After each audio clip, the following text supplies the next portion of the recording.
Bismillahirrahmanirrahim. Assalamualaikum warahmatullahi wabarakatuh.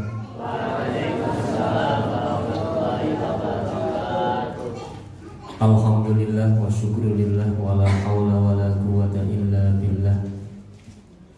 Asyhadu an la ilaha illallah wa asyhadu anna Muhammadan abduhu wa rasuluh. La nabiyya wa la rasula ba'dah.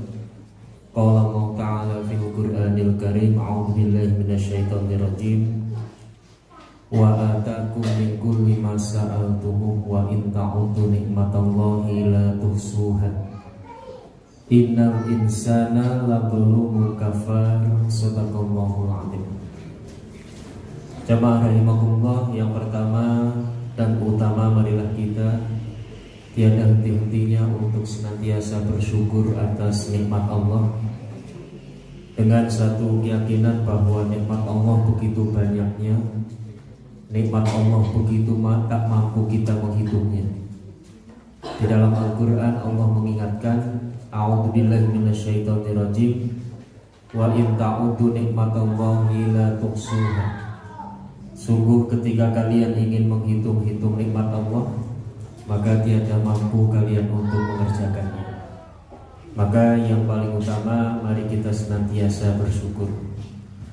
Salawat dan salam semoga senantiasa tercurah pada junjungan kita Nabi Muhammad Sallallahu Alaihi Wasallam, Nabi yang terakhir, yang tidak ada seorang nabi pun setelah kenabian beliau.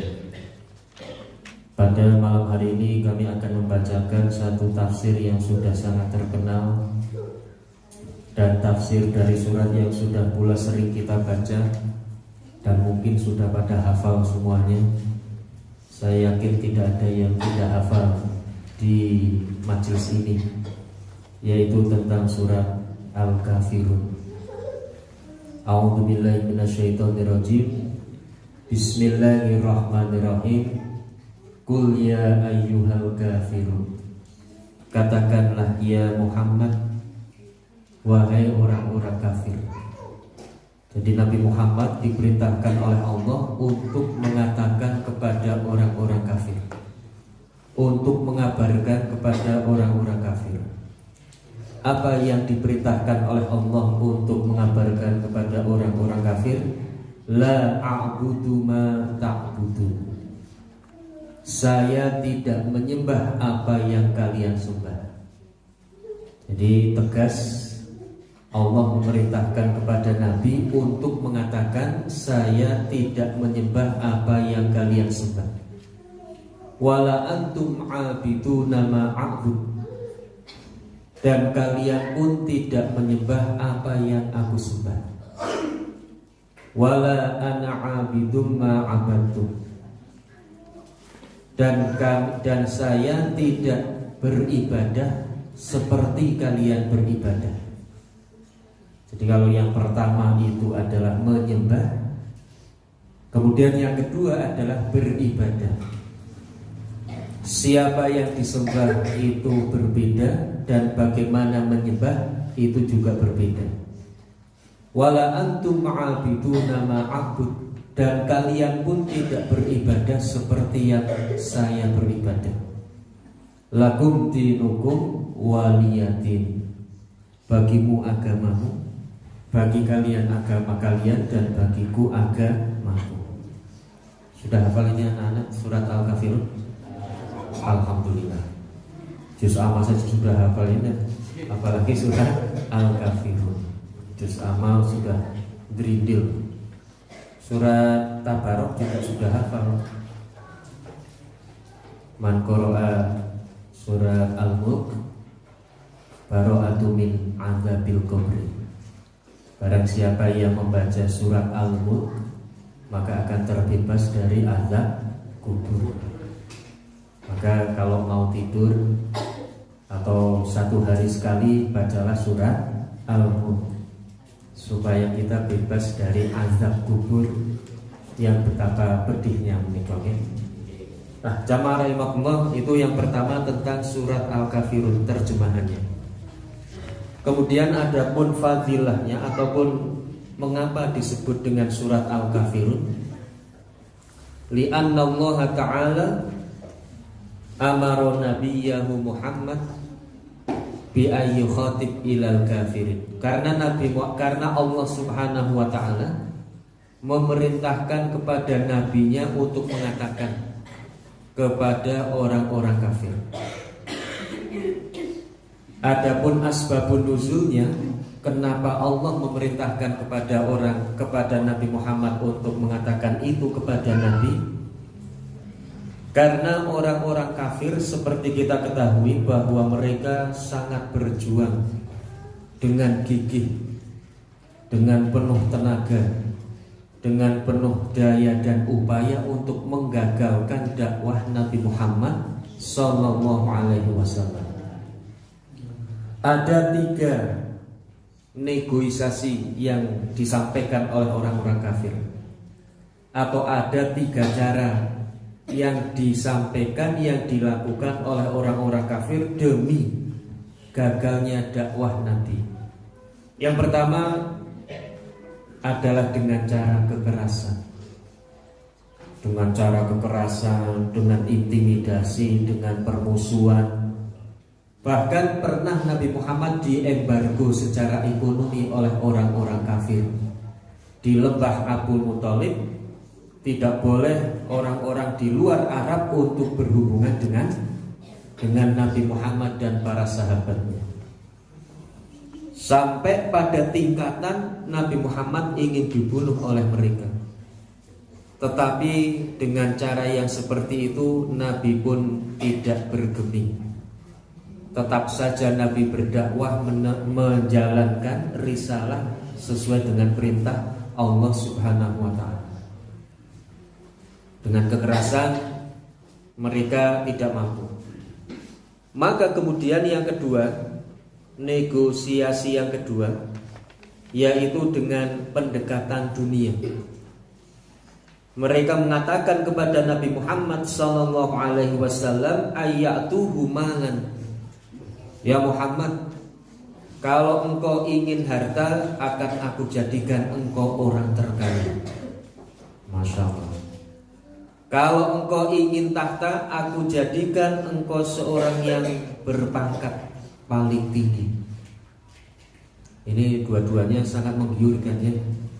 Semuanya pasti akan tergiur ketika harta dan tahta. Dan yang terakhir, kalau engkau ingin seorang wanita yang untuk bisa dinikahi, maka kami carikan wanita yang cantik jelita. Jamaah rahimahullah, kira-kira semuanya diterima atau tidak oleh Nabi Muhammad? Ditolak secara mentah-mentah.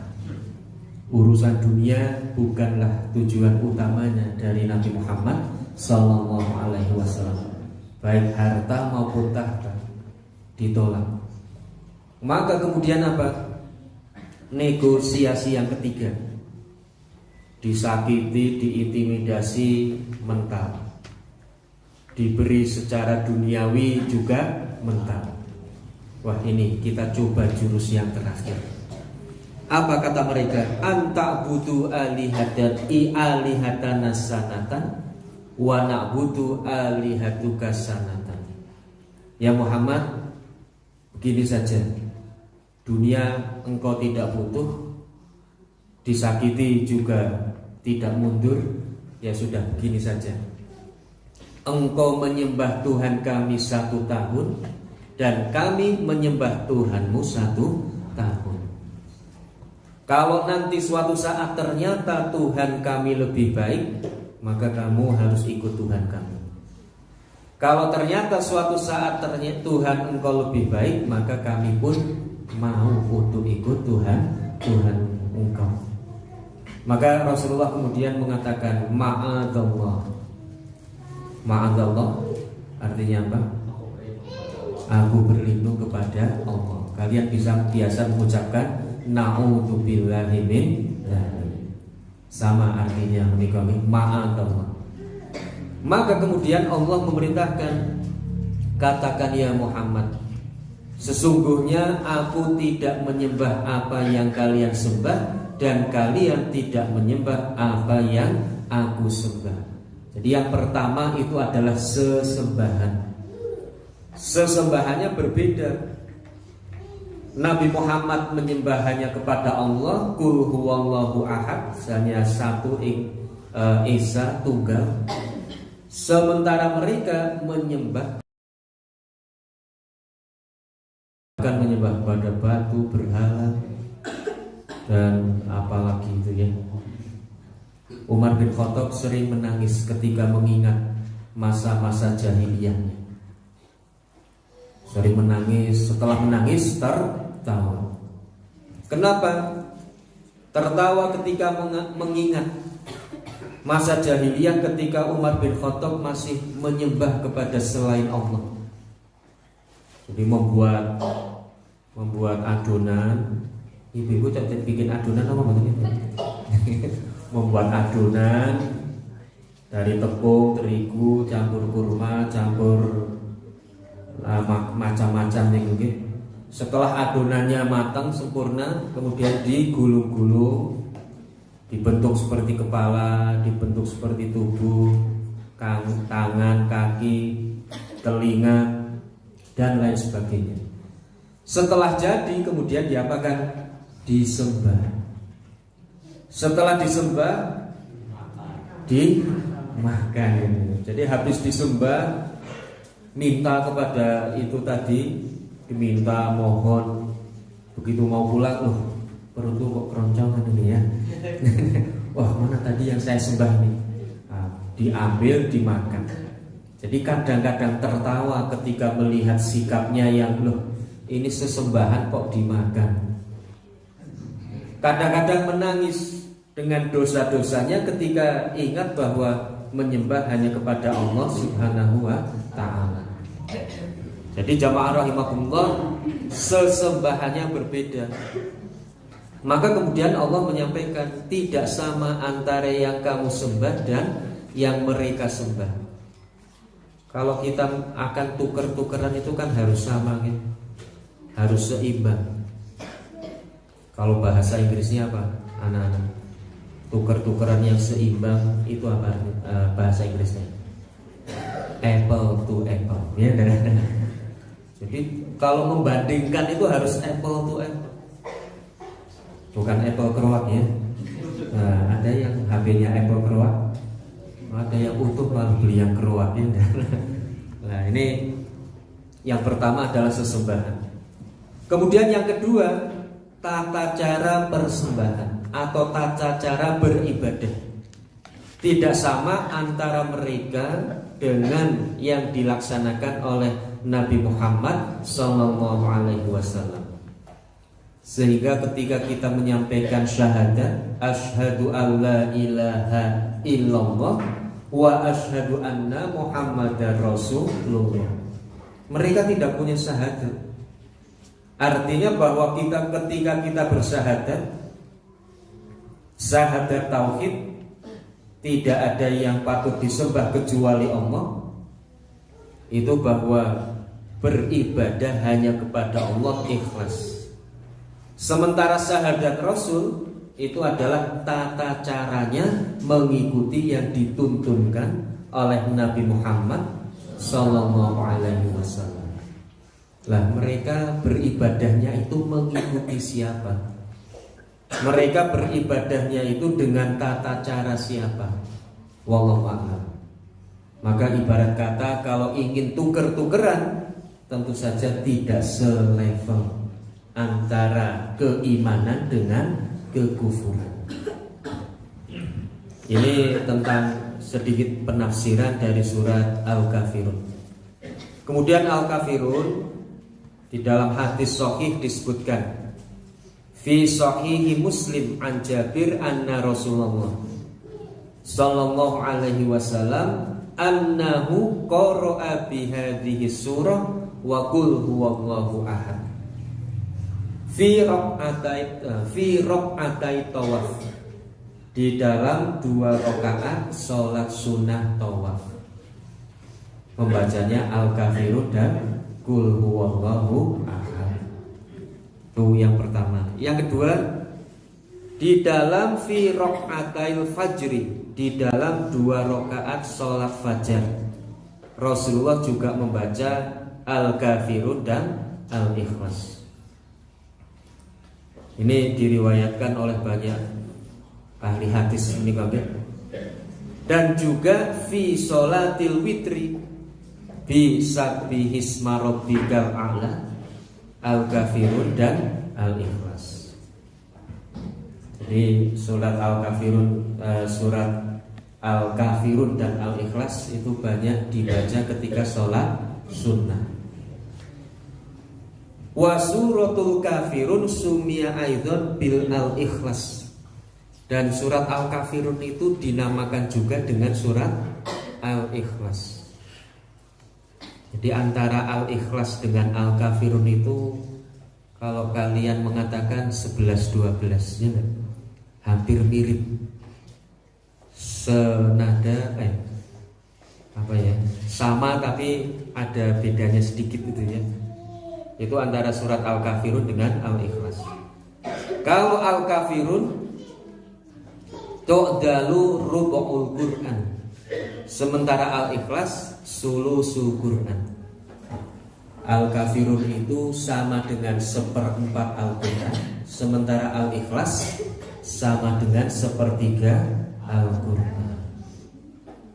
Dulu pernah ada satu cerita, wallahu a'lam benar atau tidak, saya diberi cerita oleh seorang ustadz ketika saya masih di tingkat SD kelas 6 kalau tidak kelas 5 itu, sekolah diniyah. Itu menceritakan tentang membaca Al-Quran satu mushaf cukup dengan 3 kali membaca Al-Ikhlas. Rasulullah katanya mengadakan satu perlombaan, lomba cepat-cepatan membaca Al-Quran. Di antara para sahabat ada Sayyidina Ali yang ikut berlomba. Maka ketika Rasulullah memulai perlombaan, Sayyidina Ali membaca surat Al-Ikhlas. Ibu-ibu kalau membaca Al-Quran 30 juz berapa menit ibu-ibu? Halo ibu-ibu. 1 jam? Atau kalau saya terus terang saja 1 bulan gitu. 1 bulan, dan itu pun ketika bulan Ramadan. Bulan Ramadan itu ditarget satu bulan 30 juz. Rasanya enteng, ringan sekali. Tapi begitu lepas dari bulan Ramadan, Masya Allah, jalan di tempat ini jadi tidak hatam-hatam itu 30 juz. Niatnya bulan Syawal hatam, tahu-tahu Syawal sudah habis itu. Niatnya Dzulqa'dah hatam, tahu-tahu Dzulqa'dah sudah lewat. Kalau bulan Ramadan itu kan kelihatan per tanggalnya itu. Tanggal 1, tanggal 2, tanggal 3, tanggal 15. Baru juz 13, sekarang sudah tanggal 15. Akhirnya dikejar targetnya. Nanti nyantai lagi, ketinggalan lagi ya, nyantai lagi ya. Itu mungkin karena bulan Ramadan para setan sedang dibelenggu, sehingga ketika membaca Al-Quran dimudahkan dan diringankan. Selepas Ramadan setan juga dilepas, sehingga ketika memulai baca Al-Quran sangat berat. Kembali kepada cerita itu, begitu Sayyidina Ali membaca Al-Ikhlas, istirahat, tidur. Setelah hampir separuh para sahabat membaca, Sayyidina Ali bangun, Al-Ikhlas lagi. Al-Ikhlas selesai, tidur lagi. Begitu para sahabat hampir selesai 30 juz, Sayyidina Ali bangun lagi dengan santainya membaca surat Al-Ikhlas. Kemudian beliau menyampaikan, saya sudah selesai 1 mushaf Al-Quran. Kenapa? Karena Al-Ikhlas sama dengan 1/3 Al-Quran. Tapi setelah saya dewasa mencari-cari sumber cerita ini kok tidak ketemu. Mungkin bapak-bapak, ibu-ibu mungkin ada yang mendapat itu. Cuma atau hanya saja saya husnuzon bahwa cerita ini sedang menggambarkan betapa cerdasnya Sayyidina Ali. Jadi ingin mengagungkan Sayyidina Ali, karena Sayyidina Ali itu adalah babul ilmi, pintu gerbang ilmu pengetahuan. Saking cerdasnya sampai kemudian melakukan surat Al-Ikhlas, membaca 3 kali dalam satu, sudah sama dengan satu mushaf. Itu yang pertama. Yang kedua, tampaknya menikah wallahu a'lam, kok Rasulullah tidak mungkin mengadakan lomba cepat-cepatan membaca Al-Quran gitu. Cepat-cepatan membaca Al-Quran. Kenapa? Itu bertentangan dengan Al-Quran. Membaca Al-Quran itu bukan cepet-cepetan, tetapi warattilil Qur'ana tartila. Bacalah Al-Quran dengan tartil. Maka ini sangat meragukan ketika ada cerita kok Rasulullah mengadakan lomba cepat-cepatan membaca Al-Quran. Minta maaf, kadang-kadang di tanah suci Arab Saudi saja meninggalkan lomba tilawatil Quran saja tidak seluruh ulama sepakat. Tidak seluruh ulama mendukung ada perlombaan membaca indah-indahan membaca Al-Quran. Kenapa tidak mendukung? Karena Al-Quran bukan untuk diperlombakan, kata mereka yang tidak setuju. Apalagi cepet-cepetan, wah lebih menentang lagi nih. Wong yang indah, yang tartil saja tidak setuju, apalagi. Nah, menikah jamaah rahimakumullah. Jadi membaca Al-Ikhlas sama dengan sepertiga. Sementara Al-Kafirun itu sama dengan 1/4. Dan Rasulullah Shallallahu Alaihi Wasallam diceritakan di dalam hadis At-Tabarani bahwasanya anna Nabi Shallallahu Alaihi Wasallam qala idza awaita ila firasik faqra qul ya ayyuhal kafirun. Nabi Muhammad memerintahkan kepada sahabatnya, ketika kalian ingin tidur maka bacalah surat Al-Kafirun hatta tamurru bi akhiriha, sampai selesai. Fa innaha bara'atum minasyirk, karena sesungguhnya seseorang yang membaca Al-Kafirun terbebas dari kemusyrikan. Jadi kalau mau tidur ya, adik-adik anak-anak jangan langsung bleksek. Ya, blek langsung wah, langsung tidak sadar, mati ya. Iya. Tidur itu kan latihan mati. Percaya atau tidak? Jadi mati itu sama dengan tidur. Hanya saja kalau tidur rohnya dikembalikan oleh Allah, tapi kalau mati rohnya kembali ke rahmat Allah ya. Jamaah rahimakumullah, kalau mau tidur yang pertama berwudu.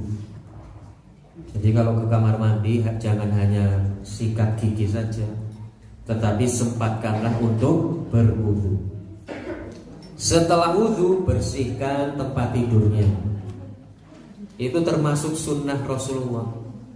Jadi termasuk sunnah Rasulullah yang pertama membersihkan tempat tidur, yang kedua menutup bejana yang berair.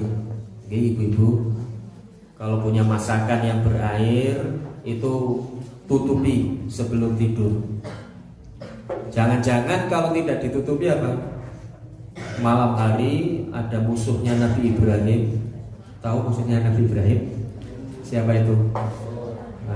Cicak, ya enggak? Cicak berkelahi jatuh ke jangan terong. Dikira cicak ternyata uget-uget. Ya enggak? Najis tralala. Ya, jadi menutup bejana, menutup pintu, mematikan lampu, kompor dan lain sebagainya. Itu ternyata sudah diajarkan oleh Nabi kita Muhammad Sallallahu Alaihi Wasallam. Setelah itu ada 3 kebaikan yang tidak pernah ditinggalkan oleh Rasulullah, yaitu antutir qoblal manam. sholat witir sebelum tidur. Kalau ketika malam hari tidak mampu atau diyakinkan tidak bisa bangun, witirnya sebelum tidur. Setelah witir kemudian apa? Tidur. Jangan langsung merem, baca Al-Quran. Yang pertama ayat kursi. Tulis ayat kursi. Coba baca ayat kursi atau tidak? Ayat kursi. Kemudian Al-Ikhlas, Al-Falaq, An-Nas, Al-Kafirun. Syukur pisan Al-Mulk. Masya Allah, itu istimewa. Jadi kalau kita membaca ayat kursi, apa yang terjadi? Apapun yang kita lakukan ketika tidur bernilai ibadah di hadapan Allah. Melindur ibadah. Siapa yang sok melindur ini? Itu. Jadi melindur ibadah. Kukur ibadah. Pokoknya apapun yang dilakukan ketika diawali dengan ayat kursi, ibadah. Kemudian barang siapa yang membaca Al-Kafirun, bara'atum minasyirk, terbebas dari kemusyrikan. Padahal di dalam Al-Quran disampaikan inna syirka la dzulmun adzim. Yang namanya kemusyrikan itu sesungguhnya kedzaliman yang paling hebat. Kedzaliman yang tidak mungkin diampuni oleh Allah adalah asyirk. Kalau kita membaca Al-Kafirun, insya Allah terbebas. Tapi jangan dulu berbahagia, bergembira. Karena syirik itu ada dua macam. Yang pertama syirkul a'dzam dan syirkul asghar. Kalau syirkul a'dzam, nyembah binatang, nyembah matahari, bintang, bulan, dan lain sebagainya, insya Allah kita sudah tidak melakukannya. Kita nyembah berhala tidak, nyembah pohon beringin tidak. Tapi apa yang dikhawatirkan oleh Rasulullah, inni takhawwaftu ala ummati, yang paling aku khawatirkan terjadi atas umatku, asyirkul asghar, syirik kecil. Wa ma syirkul asghar, siapa yang tahu apa itu syirik kecil? Ar-riya. Masya Allah. Riya itu artinya ro'a yaro. Riyaun. Ro'a itu artinya dilihat. Beribadah tidak untuk Allah, tetapi supaya diketahui oleh orang lain, supaya dipuji orang lain, supaya di alam orang lain, supaya, tetapi supayanya itu bukan supaya Allah, tetapi supaya untuk manusia atau supaya dari manusia, bukan supaya dari Allah. Allah ridho, balasan hanya dari Allah, tidak. Jadi riya itu ternyata sangat berbahaya. Kenapa? Karena hanya yang bersangkutan saja yang tahu dan Allah saja. Lawan dari riya apa anak-anak? Lawan dari riya ikhlas, ya kan? Lawan dari riya adalah ikhlas. Ikhlas itu indikatornya satu, surat Al-Ikhlas. Qul huwallahu ahad. Hanya Allah kita yang inginkan, hanya Allah yang kita harapkan, hanya Allah yang menjadi tujuan. Selain Allah berarti riya. Pengajian, ya.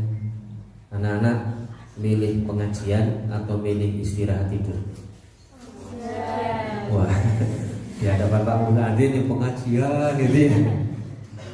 Kalau pengajiannya bubar kasih senang gak? Kalau pengajiannya agak mundur sampai 9:30 seneng gak? Milih tidur atau milih pengajian? Oh, tidak bisa dijebak ini ya. Berarti milih pengajian ya, alhamdulillah. Tapi kalau tidak ada pengajian, kira-kira yes atau lah,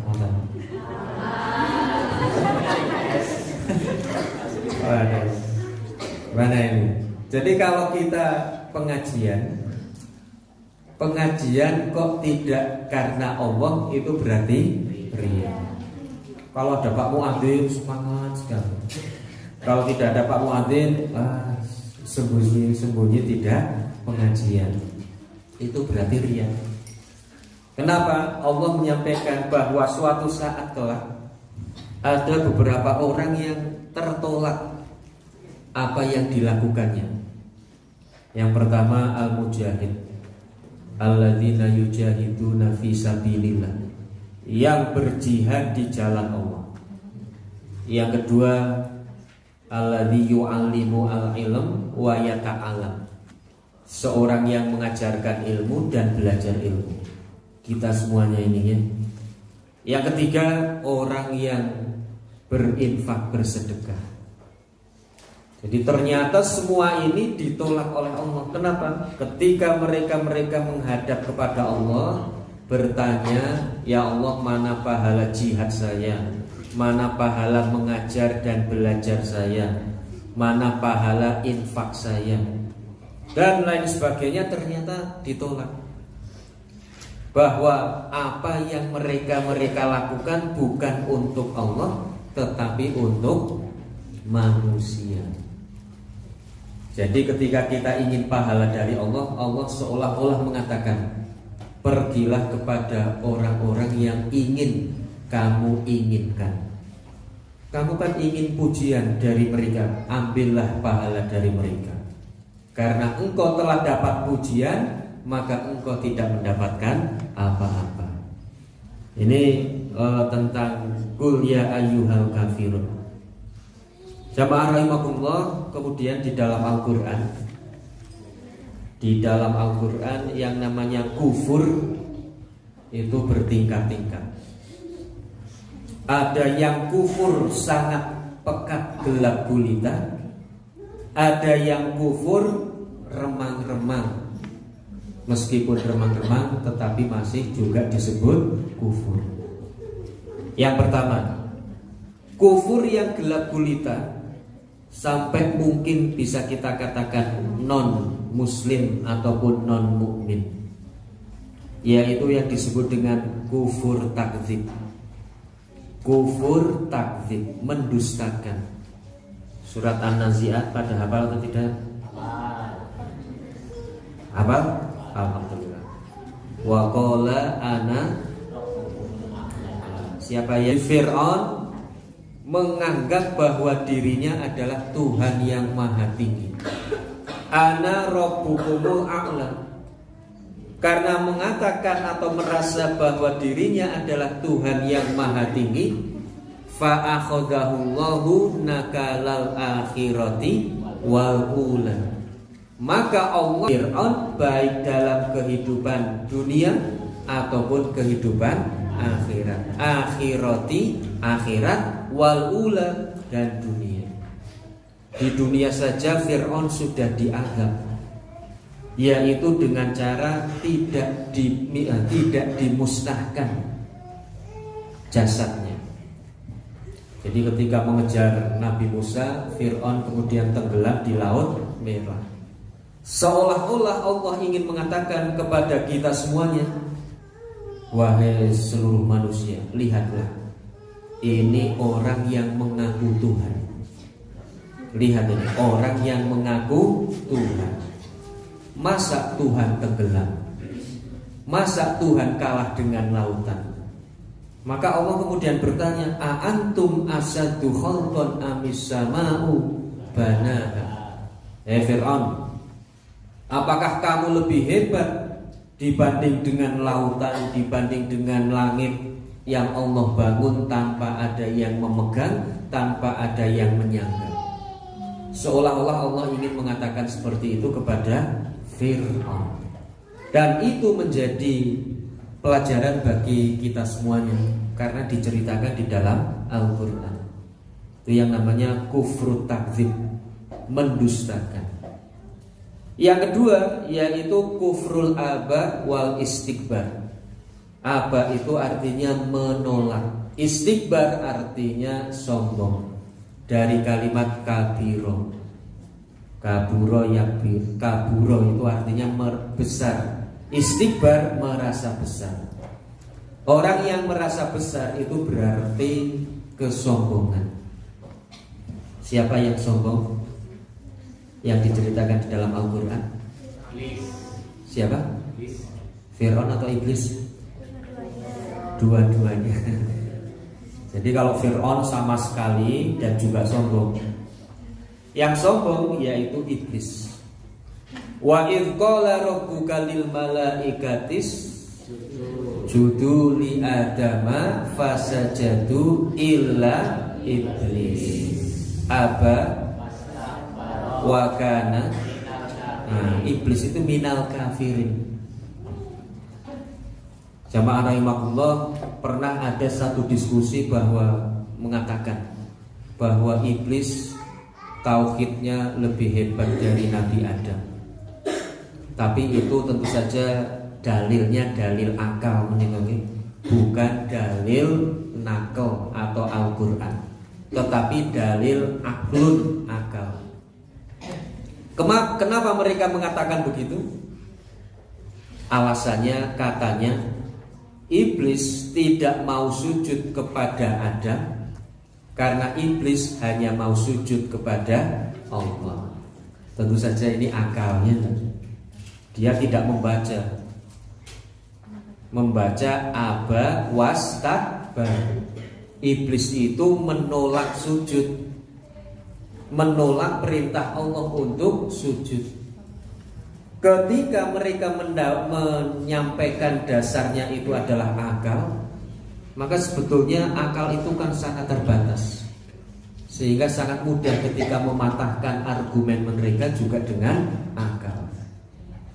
Artinya kalau kita bertauhid dengan baik kepada Allah, beriman dengan baik kepada Allah, pasti kita akan senantiasa sami'na, bukan sami'na wa asoina. Kalau iblis itu sami'na, tetapi asoina. Kami mendengar tetapi kami kemudian tidak mau taat. Kalau yang pertama tidak taat atau tidak mengakui Allah Subhanahu wa ta'ala sebagai sesembahan sama sekali, itu at-takdzib. Kalau yang kedua, iblis itu masih mengakui akan keilahan Allah tetapi membangkang. Fahim? Istikbar. Apa artinya istikbar? Sombong, kesombongan, merasa besar. Dan bibit-bibit kesombongan di dalam iblis itu adalah ana khairun minhu. Siapa yang tahu terjemahannya? Aku lebih baik daripada dia. Saya lebih baik dari dia.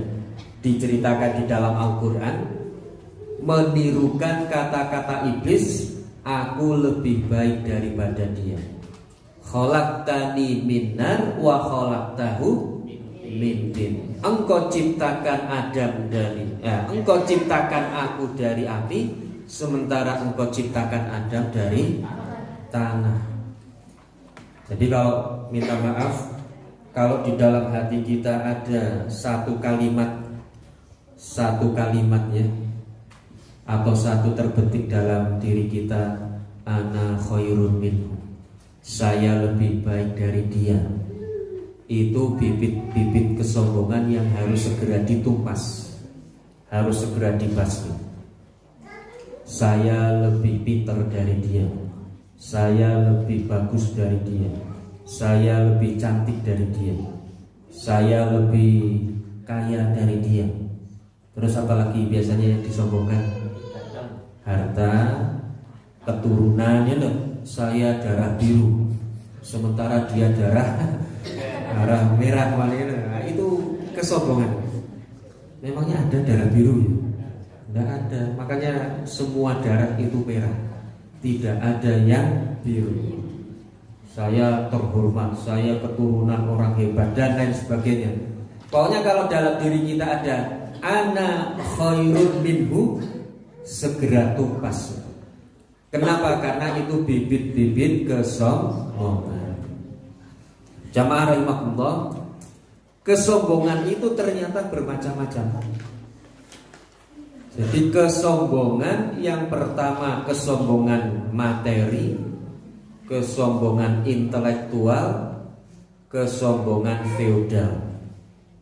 Kesombongan materi itu menyombongkan harta. Kesombongan intelektual itu menyombongkan ilmu. Kesombongan feodal itu menyombongkan kedudukan. Saya yakin di majelis ini semuanya terbebas dari tiga ini, baik materi, feodal ataupun intelektual. Tetapi yang namanya setan tidak pernah putus asa menggoda kita sampai hari kiamat. Kita terbebas dari tiga kesombongan. Ada lagi kesombongan yang sangat halus, sangat-sangat halus, sehalus angin berhembus, ya kan? Tanpa kita lihat tapi terasa maus, gitu kan? Apa itu kesombongan yang keempat? Kesombongan ritual. Kesombongan ritual artinya apa? Kita merasa yang paling beriman, kita merasa yang paling solih solihah, kita merasa yang paling berhak masuk surga sendirian. Itu kesombongan apa tadi? Ritual. Dia habis sholat jamaah, kemudian ketika pulang dari jamaah ada para tetangga yang sedang duduk di teras tidak jamaah. Kemudian dalam hati kita mengatakan, nyong jan luwih mahal timbang kai wong ngene. Nyong jamaah kai sholat beru-beruan. Itu namanya kesombongan, kesombongan ritual. Ibu-ibu habis pengajian, ya, anak-anak habis pengajian, pulang pengajian berdoa dengan orang atau tetangga yang tidak pengajian. Wah, kayak jan ngecamprang kayak wong. Ngecamprang yakin. Belang nyong Jawa, jamaah rutin pengajian rajin, masya. Itu namanya kesombongan ritual. Ini hembusan ini sangat halus. Maka jamaah rahimakumullah, bagaimana kalau seandainya bacaan Quran kita bagus, 5 waktu selalu berjamaah, materi juga punya, harta juga ada, anak-anak juga solih-solihah. Jangan sampai kita merasa lebih baik dari orang lain. Kita serahkan kepada Allah Subhanahu wa ta'ala dengan mengucapkan tentu saja syukur alhamdulillah. Hadza min fadli Rabbi liyabluwani a'askuru am akfur. Kita pasti semua yang ada pasti punya kelebihan masing-masing, ya. Nah, kelebihan yang kita miliki kita kembalikan kepada Allah Subhanahu wa ta'ala. Kemudian yang ketiga, kufrus syak. Kufrus syak, asyakku itu artinya keraguan, meragukan.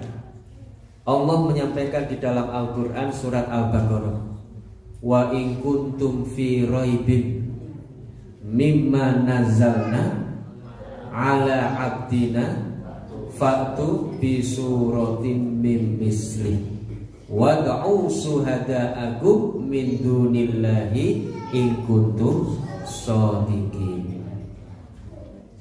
Kalau kalian dalam keadaan ragu dengan apa yang kami turunkan kepada hamba kami, yaitu Nabi Muhammad, datangkanlah 1 surat saja. Tidak usah banyak-banyak, 1 surat saja. Allah memerintahkan, undang ajak seluruh sekutu-sekutumu, seluruh para pembantu-pembantumu untuk membuat 1 surat. Wa illam taf'alu, kalian tidak bakal bisa. Walan taf'alu, sekali-kali tidak mungkin bisa. Ini Al-Quran. Kalau kita meragukan Al-Quran itu termasuk kufur. Al-Quran adalah kalamullah, bukan kalam Nabi Muhammad sallallahu alaihi wasallam. Ada beberapa waktu yang lalu viral di media sosial, yaitu Al-Quran bukan kalamullah tetapi kalam Nabi Muhammad sallallahu alaihi wasallam. Siapa yang mengatakan begitu, Ibu? Panji Gumilang. Itu dasarnya, dalilnya, alasannya akal. Kenapa Al-Quran turun kepada Nabi Muhammad? Nabi Muhammad menyampaikan kepada umatnya. Kita saja tidak mendapatkan Al-Quran dari Nabi Muhammad ya. Ada yang langsung ketemu Nabi Muhammad? Nabi Muhammad membacakan Al-Fatihah untuk kita? Tidak. Kita mendapatkan Nabi Muhammad kepada para sahabat, sahabat kepada tabi'in, tabi'in tabi'ut tabi'in, terus sampai kepada para ulama, para kiai, akhirnya kepada para guru ngaji ya. Kita dapat Al-Quran dari siapa? Dari para guru ngaji. Betul? Bukan dari Allah ya. Hebat sekali kalau kita dapat Al-Quran langsung dari Allah. Wahai santri-santri di kauman, ini saya beri Al-Fatihah. Rasulullah saja mendapatkan Al-Fatihah, Masya Allah. Mendapatkan surat Al-Alaq. Itu betapa hebatnya surat Al-Alaq, sampai Rasulullah itu nervous ya, menggigil ketakutan didatangi oleh malaikat Jibril. Kalian didatangi malaikat Jibril, was lari terbirit-birit ya. Dikiranya penampakan itu. Ini Rasulullah mendapatkan Al-Quran itu begitu hebatnya. Kita mendapatkan Al-Quran dari para guru ngaji. Tapi tetap saja Al-Quran tidak kemudian kata guru ngaji, tidak. Tetapi tetap qala Allahu ta'ala fil Qur'anil azim. Samalah ya dengan instruksi presiden. Kiai bukan Kiai, Haji Insinyur Jokowi menginstruksikan tanggal 17 Agustus seluruh rakyat Indonesia harus mengadakan upacara bendera di alun-alun masing-masing umpamanya. Nah, instruksi ini turun kepada gubernur, gubernur turun pada bupati, bupati turun pada pak camat, camat kepada lurah, lurah kepada RW, RW kepada RT. Yang terakhir Pak RT menyampaikan, bapak-bapak, ibu-ibu, jamaah rahimakumullah, besok 17 Agustus kita mengadakan upacara. Boleh anak-anak mengatakan itu instruksi Pak RT? Boleh atau tidak? Boleh? Tidak boleh. Meskipun yang menyampaikan Pak RT, tapi instruksinya tetap Pak Presiden Haji Insinyur Joko Widodo. Sama dengan Al-Quran juga begitu. Meskipun yang menyampaikan Al-Ustadz, tetap saja harus disampaikan qala Allahu ta'ala. Fahim tuh? Yang terakhir yaitu kufrul i'rad. Apa itu kufrul i'rad? Kufrul i'rad adalah kekufuran yang disebabkan karena berpaling dariku ya, dari Allah Subhanahu wa ta'ala. Yakin bahwa rizki dari Allah, yakin bahwa Islam itu agama yang benar, yakin bahwa segala anugerah itu adalah Allah yang memberikan, tetapi kita tidak bersyukur atas nikmat Allah. Itu namanya i'rad, berpaling. Contohnya siapa di dalam Al-Quran? Halo? Contohnya siapa di dalam Al-Quran? Qarun ya, Qarun sampai di Indonesia menjadi Karun ya, Qarun menjadi Karun. Jadi anak-anak kalau nemu sesuatu yang hebat, nemu harta karun. Berarti harta karun yang ditenggelamkan oleh Allah sampai di Indonesia ya. Lah apa kata Qarun ketika itu? Ketika hartanya sudah melimpah, hartanya sudah banyak, doanya diakabulkan oleh Allah. Ketika Allah memerintahkan untuk infak, zakat, sedekah dengan hartanya, Qarun berpaling. Apa kata Qarun? Innama utitu ala ilmin indi. Ya Musa, hartaku yang banyak, hartaku yang melimpah, itu karena kecerdasanku dalam mengelola harta. Itu karena kepandaianku di dalam berniaga. Itu karena keuletanku di dalam berusaha. Tidak ada sedikit pun melibatkan Allah Subhanahu wa ta'ala. Itu namanya berpaling. Bapak-bapak, ibu-ibu juga harus berhati-hati.